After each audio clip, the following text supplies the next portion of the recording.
understand there was some, we good with this? Okay. Can we close this door, please?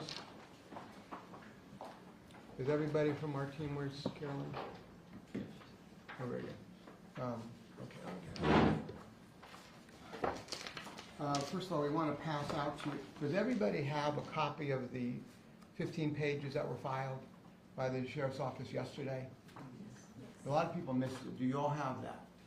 Everybody, does anybody not have it that needs a copy of it? Because I'm going to reference it, and it'll probably be helpful for you all to have it. Would you all pass them out? We're just going to pass them out for your convenience. And then you've got them, and it'll make a lot more sense to you. Thank you. Sure.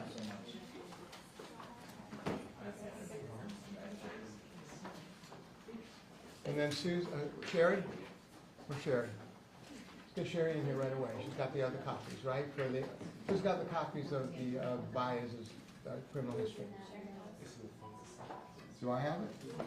Okay. Would you pass this out to everybody, please? I'm going to reference this as well. Much to do was made yesterday. We'll get into it, but I want you all to have them and I'll help move it along once we get started, so we're not disrupting the.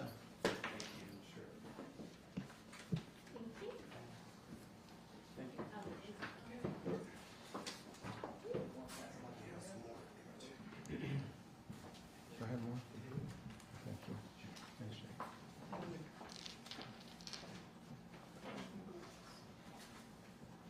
Does everybody have one? That needs one? I'll take one. You need a copy? Yeah. Two? Yeah. Over here. Just pass them around. They'll pass them around. Don't worry about it. Make sure we got it. Yeah, don't worry about it. I've got my copy. I'd rather have too many for them than not enough. Just pass them all out. I've got mine. Thank you. Shannon needs one back there. We've got plenty. Thank you, everybody, for cooperating. There's more if If anybody's missing, Do you have more of the what, the 15-pager one? Yes. Yeah, we have. You have two more. sorry, but we think it's just helpful. It'll make a lot more sense rather than disrupting things. And then when we're done, for those of the Spanish-speaking outlets, I'll stay around and I can give a summary in Spanish for you if you want that. Rather than cutting in and having it disrupted like yesterday, if that works for everybody. And as a forewarning, particularly for a couple, we are going to show another picture which is not nearly so graphic. So we'll let you know what it is ahead of time so you can decide whether you're going to show it pixelated or otherwise. We're going to be showing you a picture of Michael Gomez. Michael Gomez was the person that you'll see entering the rear driver's side of the vehicle. He was shot 3 times. We have 3 pictures of him. We have the one, if you want to go off for a second, we'll show you the picture so you can determine ahead of time. We don't think it's very graphic at all, but maybe we show it to you and then you can decide if you want to show it, because it's not nearly like the other one, but it does show where our client was shot in the back, which is very, very important. So you want to show that real quick? It'll be up here. Just minimize it. But we want you to know about it ahead of time so you can choose to see it, not see it, run it, not run it, your call, of course. And we're going to reference it during the conference, but we wanted, that's one. Sit to the right, right arrow there. And there's the shot in the back. So I think it's, and that's the third, which appears to be a grazing arrest. Can you email these also? We're going to be emailing you everything. You just, don't show any more right now, please. Just, that's enough for now. We'll take you through it.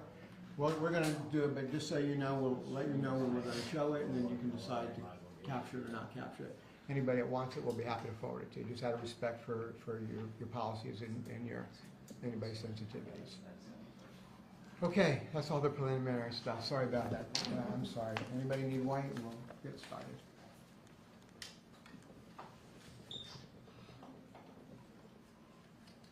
But I'm not hiding my face. There you go. I'm such a wallflower. Everybody good? Okay. All right. First of all, I want to thank our team. This has been nonstop. Literally, I was flying in yesterday with the help of one of our partners. We had an unrelated case in federal court in New York. and was working on the plane on the way here when we got the reports of it happened. My partner Albert Yanfa, our amazing team, many of who are here, we've been on this literally nonstop from the moment this broke yesterday at 4 o'clock with the sheriff's questionable press conference. I also, at the risk of sounding patronizing, really want to thank the press. A lot of lawyers take shots at you, a lot of the public take shots at you. You're invaluable. But for the concerted effort of you all, we absolutely believe that it was you all who helped drive the sheriff to finally disclose some matters. And you know, this transparency, that nonsense that we hear about has been anything other than. And even though what was given to you all is highly questionable, and we're going to highlight those for you, at least it started. And that's in large part because of the continued effort. So please keep it going. And call us out as well. You know, we're here to be transparent, not just talk about it. So if you think there's any questions, call us out. We're up for it. But please keep the pressure on. The public, the citizens have a right to know, and we can't allow this to continue. So thank you for allowing me that. Unfortunately, what was brought out yesterday was riddled with falsehoods, misrepresentations of the facts, and defamatory and irrelevant comments about what really happened on that fateful day on April 27th. The truth was denied by Sheriff Lopez. We're here to continue to set the record straight. We've read the comments and all, and there's some who simply believe anything that they're told. We're not asking anybody to be so naive. Challenge us, challenge the sheriff, challenge that office to what the truth really is. We are hiding nothing and want to know why they continue to do so. First of all, we at NeJame Law represent all 4 of the occupants of that vehicle and their estates. So we have confirmed that all the stories are essentially consistent each with the other, and that there are no prohibitions about us representing the 4 of them. And they've all sought us out and have all requested that we represent them, so we are so doing. Our representation includes that of Michael Gomez. Michael Gomez was the individual who entered in the rear driver's side of the vehicle. He was unarmed and accused of stealing $46.26 of Pokemon cards and a pizza. As he got in the car, we'll go into greater detail of what unfolded, he was shot in the back by Osceola County deputies. Why has that not come out if there's been full transparency? Why was a young man shot in the back and I'm having to tell you about it? Where's the transparency? Where in their multiple reports do we see anything about that? There's nothing. And we're here to call them out. Whether it was a direct shot, a ricochet, a grazing, we don't know. But we're going to show you at this time, for those who would like to see it, the 3 gunshot wounds that were sustained by Michael Gomez. 3, mind you. 1 shot in the back as he was sitting in the rear of the car. Not leaving the car, not escaping, not running, sitting in a car and shot in the back. From all indications that we see. Make your own determination of what you're about to see.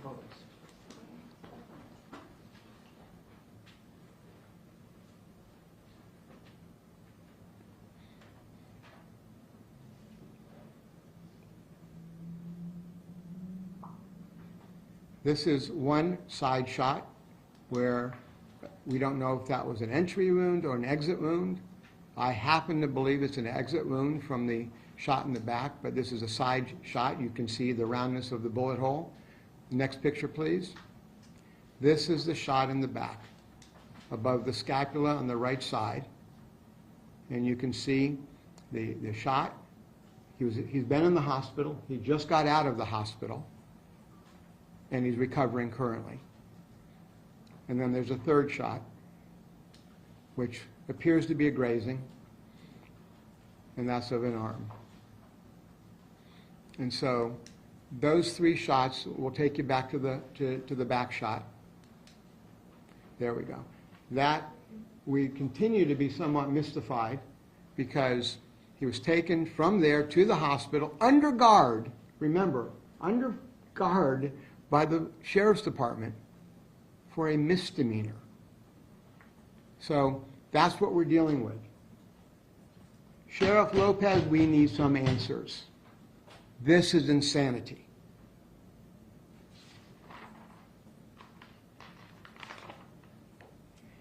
The sheriff yesterday, we can remove that. The sheriff yesterday spent much of his time going through the purported criminal history of these individuals. Let me point out that Michael Gomez has no criminal history, but for the allegations in this case of petty theft. Significantly, he spent much time, as we expected it to happen, dirtying and commenting about the driver, Mr. Baez, deceased Mr. Baez.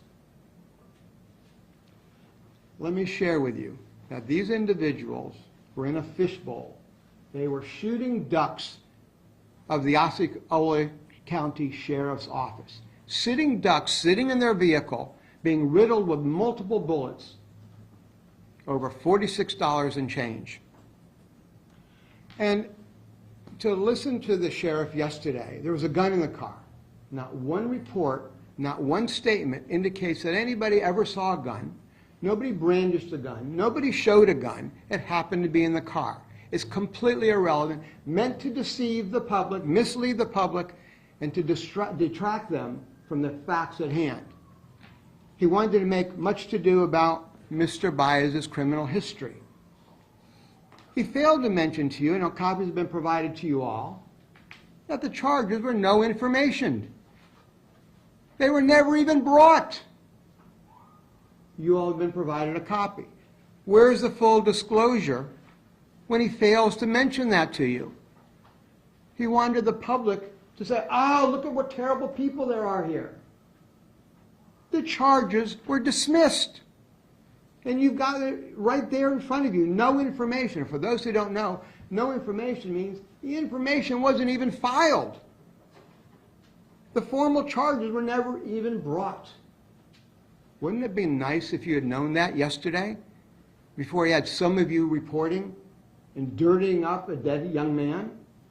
Wouldn't that have been nice in an effort for full disclosure? We asked the questions. They should provide the answers. They haven't. You're getting them, we're getting them. What are they hiding? Why this continued misrepresentation or leaving out of critical and crucial facts? You've got the paperwork. They should have had the paperwork, but apparently they didn't bother with it. Now, in addition to trying to dirty up everybody, the sheriff took a shot at me. I'll comment briefly. The sheriff suggested that some of us had a vested financial interest in the outcome. Well, let me share with you that the sheriff has plenty of lawyers who are all getting paid. And if the sheriff, who's also getting paid and also has an election in front of him, doesn't have a vested interest in this, then who does? The reality of it is, if he wants to talk about salaries, if he wants to talk about surrendering his paycheck and I'll surrender mine, tell him to give me a call. We'll talk about it. But to try to dirty us up for doing our job, shame on him. I want to point out something very significant here. In the 15 pages of police reports that were provided yesterday, I want you to pay attention. This is very critical. Literally caught this on the plane yesterday, and it's remarkable. I've helped teach police to law enforcement for over 20 years at times. So I know a thing or two about this, and I've done criminal defense for about 40 and personal injury for a couple decades now. So I'm not unaware of what goes on. Reports are supposed to be filed somewhat contemporaneous with the incident. Why? So there's not a chance of cover-up, collaboration, misrepresentation, or other things that are very questionable. That's standard police practice. Take a look at when these reports were filed. There's 4 of them by 4 deputies. All, do you have them on there? No. I'll show you. All filed on remarkably, May 6th, 1500. All of these were filed on the same day at the same time. Where are the original reports? These are 11 days old that they gave you yesterday. Look at them. 11 days old, they got around to filing them. April 27th, 8th, 9th, 30th, 31st, 1st, 2nd, 3rd, 4th, 5th, 6th. 11 days later, you get reports all filed on the same day, notarized by the same person, at the exact same time. Is it any wonder the entire community is suspicious of what's going on? And if they had ended their investigation, as they said, they turned it over to FDLE, what are they doing acquiring new statements that conveniently leave out almost everything on the shooting and speak to a CYA, which is what this is all about? Don't be deceived. Look at them. When in heaven's name do 4 reports from 4 deputies get filed 11 days later at the exact same day, at the exact same time, by the same notary in their office? When does that happen? A lot of you have been around a long time. I ain't never seen it in 40 years.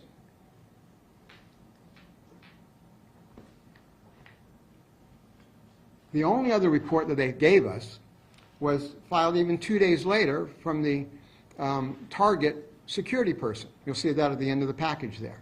That's the page 15. Well, if they've concluded their investigation, why are they still getting information? They're hiding behind the skirts of FDLE and an inapplicable law that says that they can't give information, but they're conveniently preparing it at the last minute, giving it to you, and then saying they can't give you more. That's not transparency. That appears, by every indication, to be something of a cover-up or a complete lack of telling you the full truth. Don't believe me. Look at the documents. All we're doing is presenting them to you and explaining them to you.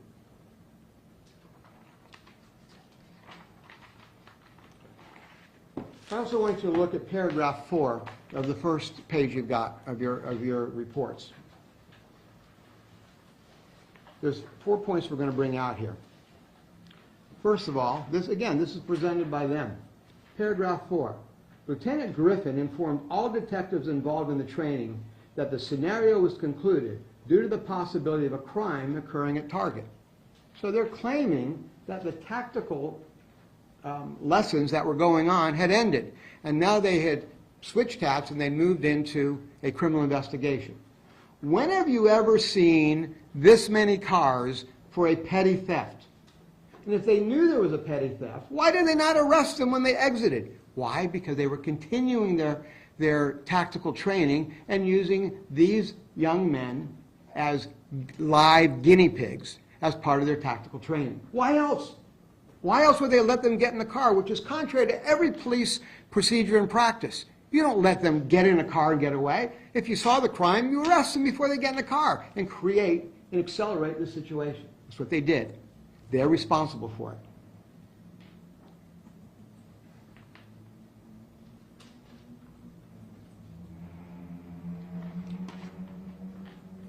I want to take you through just 3 or 4 other things, then we'll be done. You'll find it in here. They claim in this report that a gentleman, I've been told not to call him, but we're keeping his name out, so we're going to call him John Cena. So John Cena, sorry, Albert. So John Cena, you'll see in there, claims in his report that he put on his tactical gear. We're going to show you a picture and a video that shows that ain't true. It's just simply not true. They also claim that the lights were on, which would have given the occupants of the vehicle warning. They weren't on. We're breaking it down for you. Never happened until after they created the situation. They also claim that our client hit their vehicle. Nonsense. Watch the video. We're breaking it down for you. We'll take you through it. The other vehicles created all the damage. And the deputy shot multiple times in the vehicle. Don't believe me. Presume I'm lying about everything I'm telling you. Look at the documents, compare them to what we're saying. We're going to take you to the video. My partner, you ready? Albert, I have the pointer. Where's the stick? Okay. We're going to take you through this now. And then Albert, would you mind standing up with me, buddy? And then we're going to take you through exactly what happened. We're going to show you 3 videos. One of them to show you that we didn't touch it. You're unedited. Here it is in raw form. The second one we extracted. We got a little bit clearer picture of it, so you'll be able to see it, so nobody can claim they were manipulated or any nonsense. And then the third one we annotate. We then take you through frame by frame, and we've annotated it, but it's the original. So you can just put them right on top of each other, and you see that there's the original. But we wanted to make sure that nobody claimed they were manipulated or anything else. There's a lot of manipulation that's gone on so far. None of it's been done by us. All right, let's go with the video. This is the first one. You've all seen it, but we're going to let it go kind of fast. This is a regular. This is the car. This is Mr. Gomez getting in the car and then driving off. Oh, I'm sorry. You go ahead and explain. No, that's fine. No, go for it. So the reason why we're showing it to you again unedited is so that you can see it. This happens so quickly. The devil's in the details. Let me get it. May I get it from you? I'm so sorry. No, you go over there, Albert. I apologize. That'd be great. No, you can get it. Just, I'm sorry. I want to make sure you know this. You want to take my seat? No, take my seat. All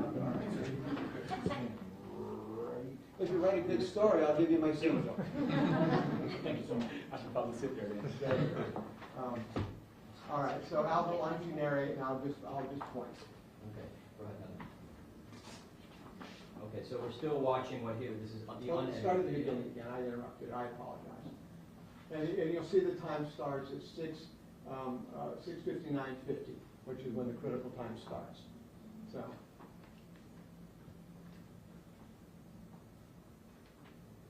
Go backwards, please. Backwards, please.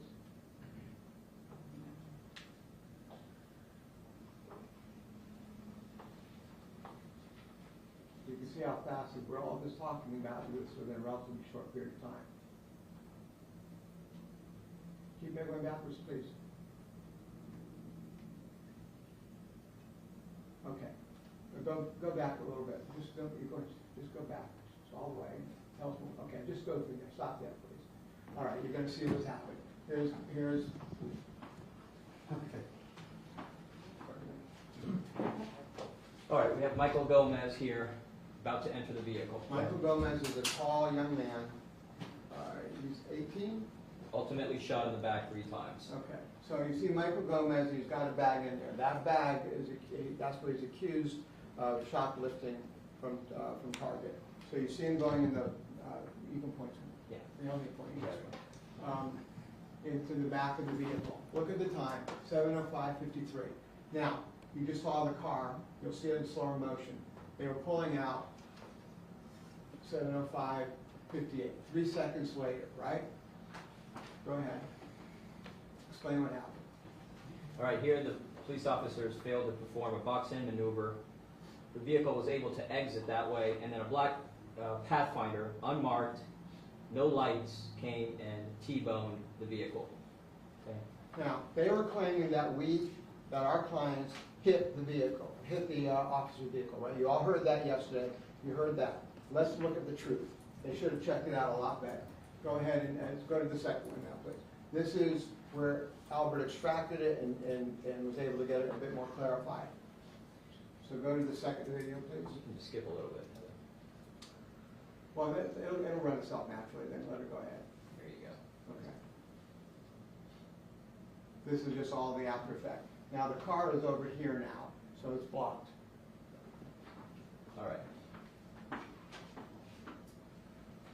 Okay, so also look at the civilians. Child, civilians here. Keep in mind, unmarked vehicle. This is a Dodge Ram pickup truck that initiates the contact. You can see the rocking of the vehicle when it's struck by that Ram Now pickup that's truck. critical, everybody. When you get hit, you go back. You don't go forward. Let's look at that again. That's critical to the misrepresentations that was presented yesterday. Go back. Look at this. Go ahead. No, go back further so we can do a replay at the very beginning. Okay, slow. Go.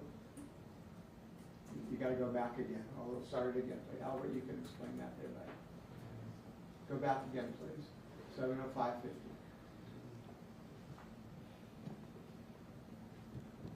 Okay.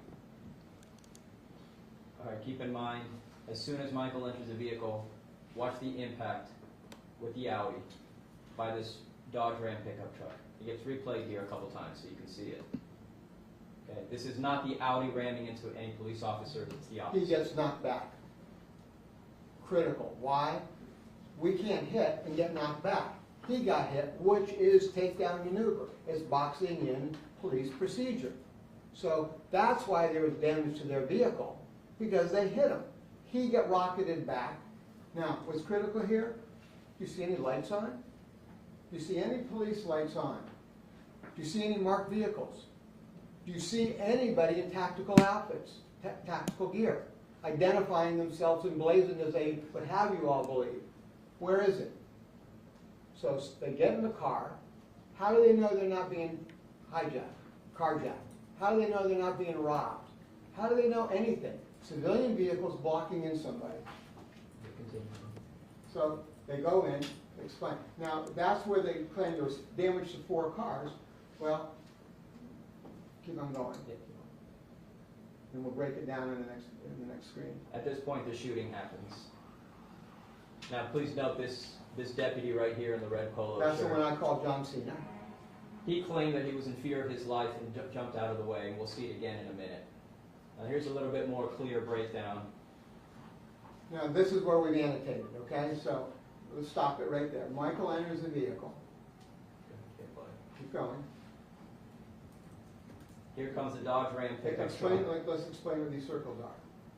Dodge Ram, Sienna, these are both unmarked police cars. No lights are activated at this point in time. They initiate contact with the south. And you see the 7:05:52. It started at 7:05:50 when he got in the car. You see pulling out. It doesn't take but a couple seconds to pull out.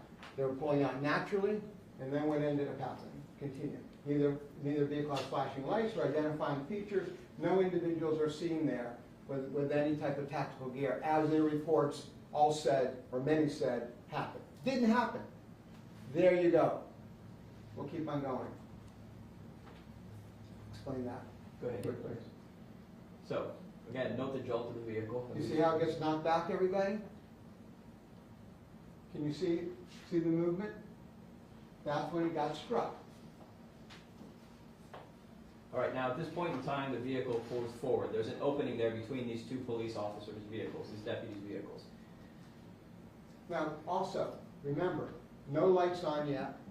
No deputies with tactical gear or identifying features are seen. You see the vehicle moving forward, and there's still no lights on at all. They are already attempting to exit. This is 5 seconds later. Yes. Now, and that break was from Target. That had nothing to do with us. That's the one that Target released. If there was anything more, it was the sheriff or the Target, not us.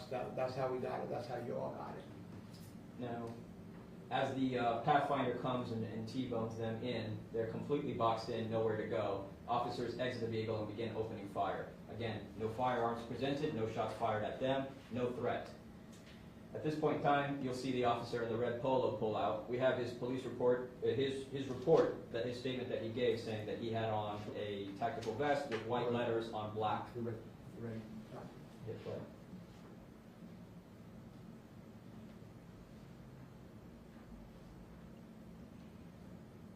We're just going to show you that from his statement to what he was actually wearing. There you go. Just a red shirt. No tactical gear with sheriff emblazoned across it or any such nonsense as he claims in his report. And once again, representing all 4 victims of this incident, none of them stated that any officer identified themselves as officers, flashed lights, had markings on their vehicles at all. They simply got out of the vehicle and began firing. So let's show that last one so you can just see it uninterrupted, but it goes quick, and that's why we wanted to break it down for you. It was critical, though, is that rocking backwards. You don't rock backwards unless you're hit. You don't rock forward you rock backwards. They were struck. And that explains where that opening occurred. Then they were trying to get through there because they didn't know there was any law enforcement there. So who wouldn't, when all of a sudden you're blocked in and you're struck by another car, who wouldn't try to get out of there? They did not have any identifying features that showed these were law enforcement who were stopping them. At some point they knew because then the lights went on, but only after the striking. So now you often see it.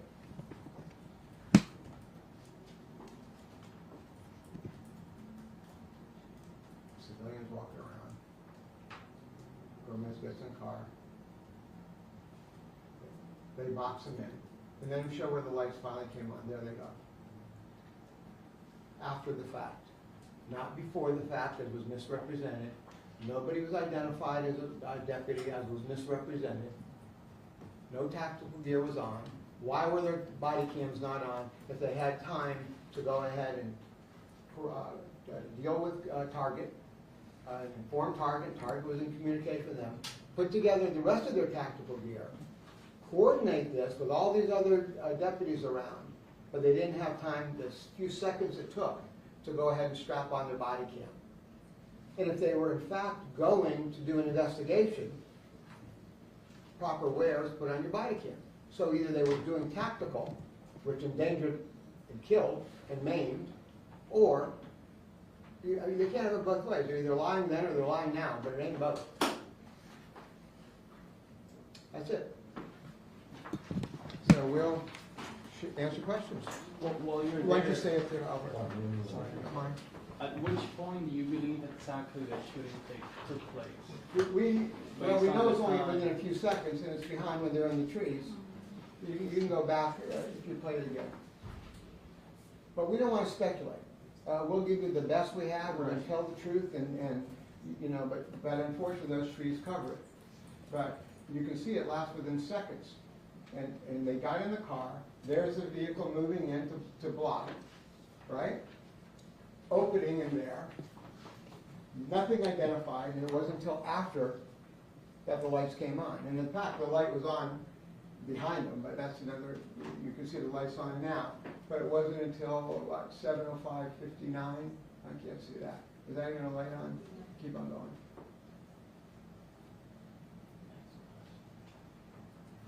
But this, see you get hit. That's when it rocked back a little bit.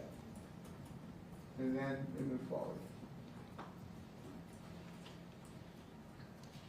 Every procedure they had, every policy they had was dangerous. Look, they were even doing this around civilians and children. Target gave them permission to be there to do these exercises, and they conducted these exercises as part of their tactical training, to show how it's supposed to be done. This is their training. This is what they did. And this is what allowed one young man to be killed, 2 others to be shot, and 1 other to be traumatized and thrown to the ground and thankfully not shot but hurt. Have a seat. Thank you. Pretty shocking, isn't it? Those are just the facts. We didn't create them. We didn't manipulate them. We laid them out. We took our time with it. Spent endless hours so that the truth could come out. Mark, what did Michael Gomez tell you happened? What we shared with you. But did he know how he got hit in the back? Was there somebody shooting from behind the car? Because there were 2. When he says it was 360. He said it was like, that's why we called it a fishbowl. So I mean, all that he knows is that, you know, he was shot, and it happened that quickly. And so, but he said it was like a fishbowl. There were shots coming from all over. That's why we're trying to get an inspection of the vehicle, so we can put our own experts on it to try to determine where the shots came from. Because, and we want to be honest about it. We said it might have been a ricochet, but that doesn't look like a ricochet. It looks like an entry wound. But But he doesn't know who shot him and from where? They were just, I mean, this happened with, as you can see, within seconds, and all of a sudden you're being blasted at. It's likely that he was ducked down and then a bullet, came through. Does he know how many shots he heard? Michael said that he heard possibly 30 or more shots, so. I can tell you, I'm sorry. No, we can't determine that at this point in time. And I can tell you in my experience that when people hear gunshots, particularly rapid-fire gunshots, they really don't know. Just because of, you know, the excitement at the moment, the trauma, the drama, you know, who really knows? But we've heard between 15 and 30. But, you know, again, what we know, we share. What we are speculating out, we'll tell you we're speculating. Did any of the, sorry. You're so nice. He's the ultimate. Now we know. Did any of the surviving young men say that they heard these deputies say anything? Stop, sheriff's office, anything? Categorically, none of them. No. Not one of them heard any deputy identify themselves as law enforcement, stop, anything of that nature. Until after, and arguably after the fact. And in fact, one of the statements that we've got from the deputies in one of the reports that you've got, the deputy says that it kept on commanding the driver of the vehicle to get out of the vehicle. And, you know, obviously he was talking to a dead man.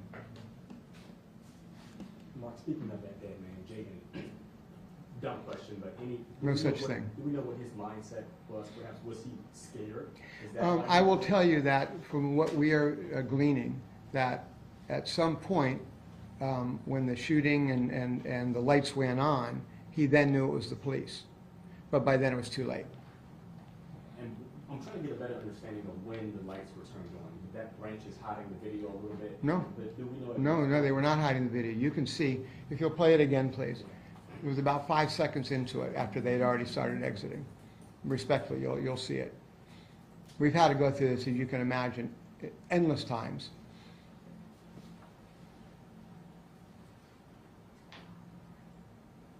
Okay, there we go. See that? No, there you are at 7. Oh, stop for a second. You went. At 7:05:54. Back it up 2 seconds, please. Okay, just right there. Freeze it. That's when the lights went on. After he was already Right there. You can see.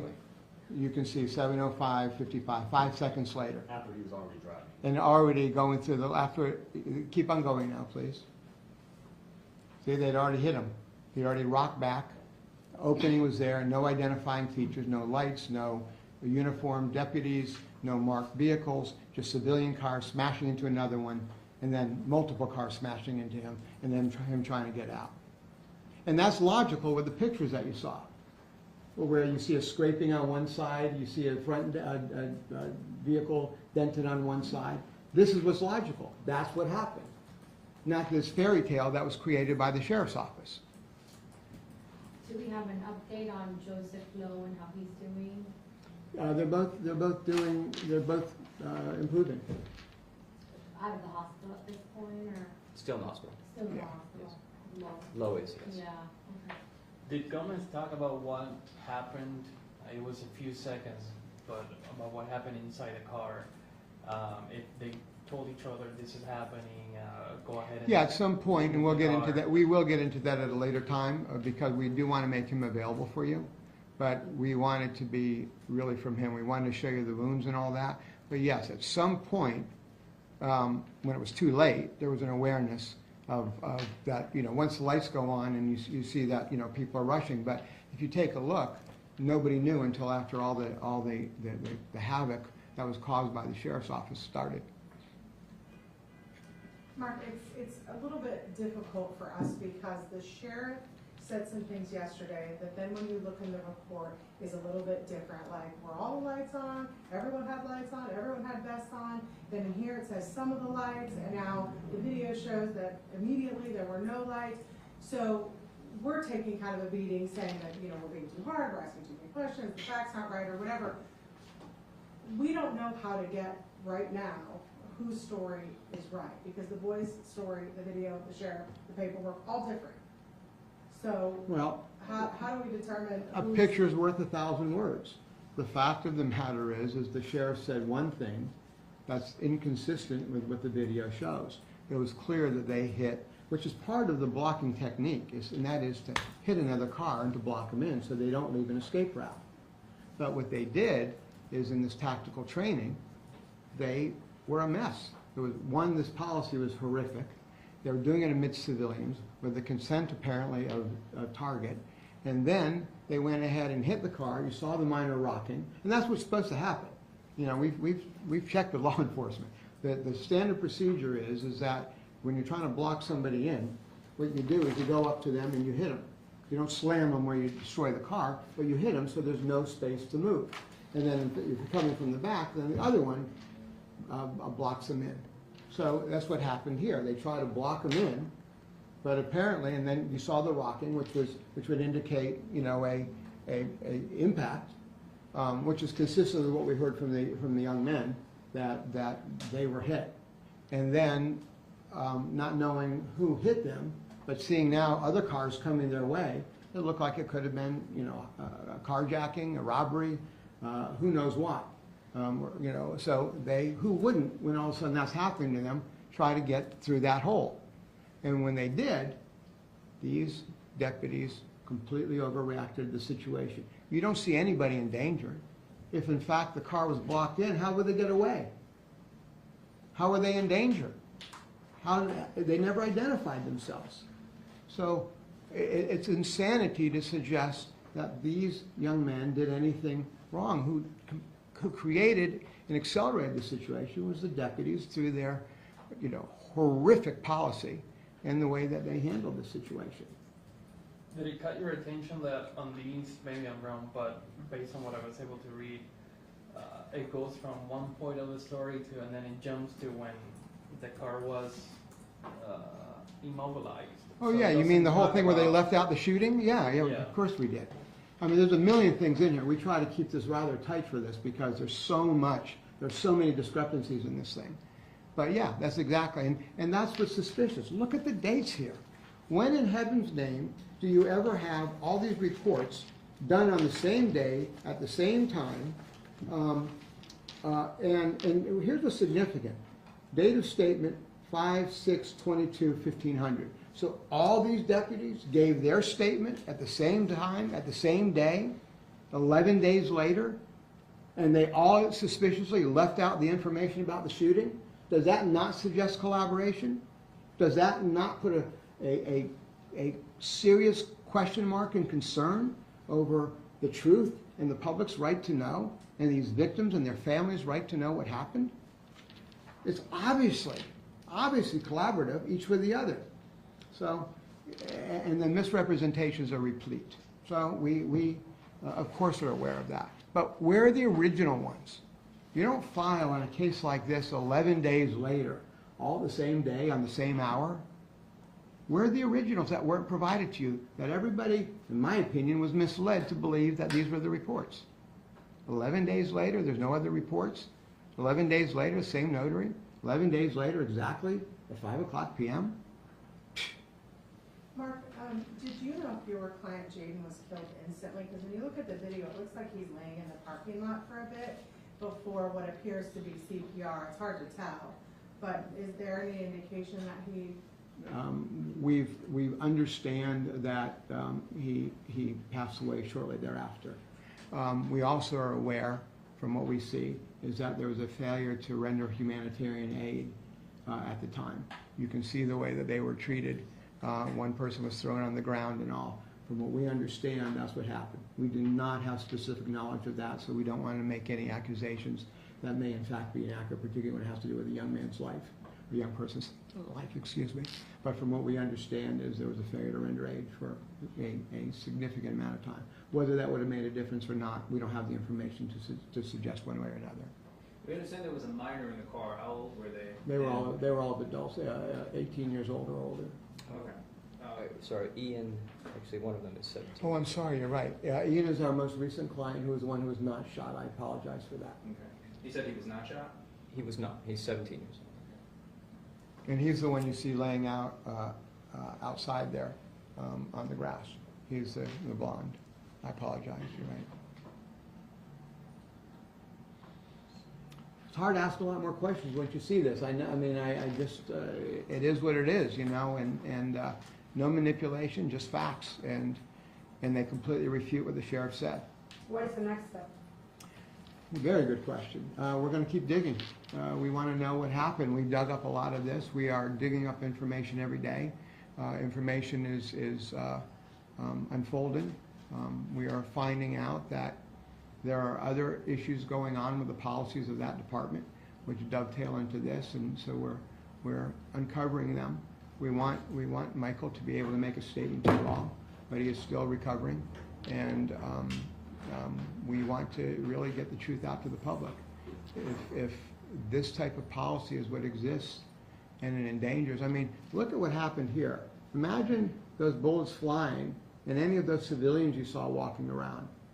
I mean, this was crazy, because all they had to do, if it was a true investigation, is arrest them at the portal, the last portal of Target. So we know it's a lie that this was a criminal investigation. If that's their policy, which they're saying it is, it's the most horrific policy that endangers human beings, as you can see here. If you committed a misdemeanor, you arrest them. And there's another discrepancy. We hear on one hand, they were saying that Target wanted them prosecuted, and Target is saying they don't prosecute. So we got another issue there that we have to dig into more. Mark, the disadvantage here is there's the only video that exists is this surveillance video, which is not ideal. Do you know, were there eyewitnesses? Are you looking into that? I mean, there were people in the parking lot. There's people in the parking lot, and there's been some reach out with that, but we don't have anybody right now independent, and if the sheriff's office does, it should be nice to disclose it.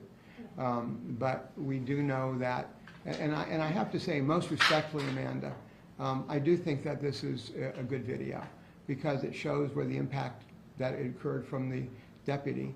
The deputies caused the impact. It shows the minor rocking, which is totally consistent. You don't, I mean, just physics. You don't hit and then move backwards. You get hit and you move backwards, and then you move forward. And then you see the other ones coming in. You see no lights on. So yes, unfortunately what we don't have, and maybe in some ways it's a blessing, but we don't have the actual shooting, which we'd love to be able to see. But we know that not a single deputy or report has said they ever saw a gun or they were in fear of a weapon. They're claiming it was the vehicle. Well, they created this with the vehicle by doing this, failed boxing in attempt, which only, caused one young person to die, 2 others to be shot, and a 4th to be traumatized. And something else that I think is significant to mention is what we haven't talked about is the gap in time between when the 2 boys entered the vehicle. This isn't a situation where both boys walked out at the same time, entered the vehicle, and then the deputies performed their maneuver. Joseph in the front seat was already in the car when this video begins. At any point in the time, the deputies could have walked over to the car, arrested him, or stopped Michael, who was still in the store. But there was a gap in time because they waited for both of them to be in the car. And that's what he said yesterday, that they were waiting for both of them to come out. No. Which is insanity. If they committed a crime, you arrest them. You don't create the situation, because it was tactical training. They were going to, and remember what the sheriff always says. So let's quote the sheriff. This was the way we do it in Osceola County. Well, 3 times at least that I've heard him say it.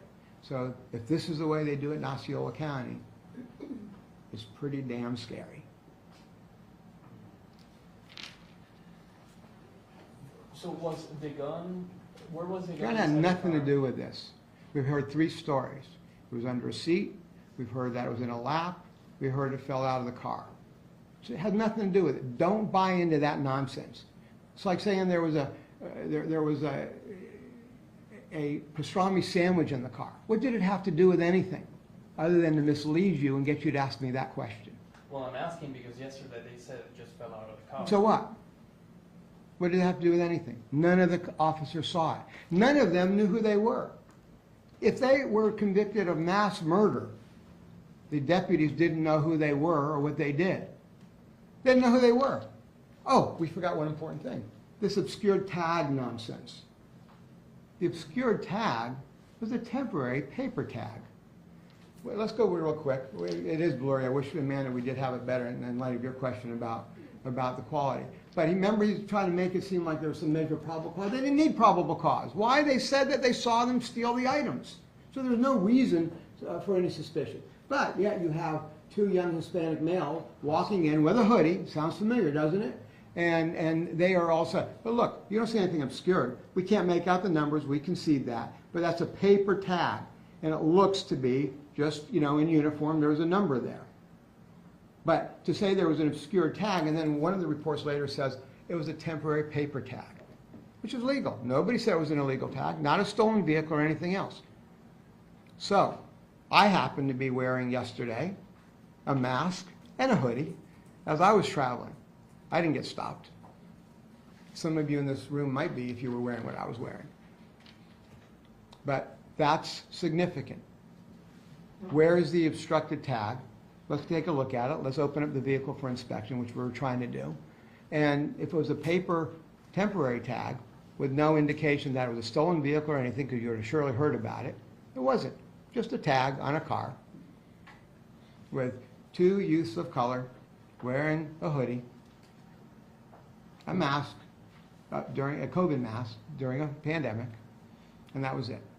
And they didn't even need it. It's not even relevant to anything. Why? Because if they said they saw him stole it, then when do you ever hear of law enforcement allowing a petty theft person to walk out, get in their car, and to potentially drive off? Of course not. If you saw the crime, you make the arrest. When does that not happen? So it's tactical, failed training. Sorry. The more we learn, the more passionate we become.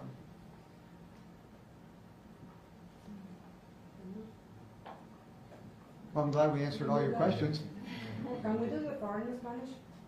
See? Over here. Yeah, but maybe No, we could no, look. I'm only kidding. We'll set up after if you want, so we can let everybody go. Let everybody do what they need Thank to. you. Thanks, everybody. Thank you.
IFB now, so maybe a minute. Jerry's up and Homer's dialing into IFB. All right, thank you, Ken. All right, just Okay. stand by.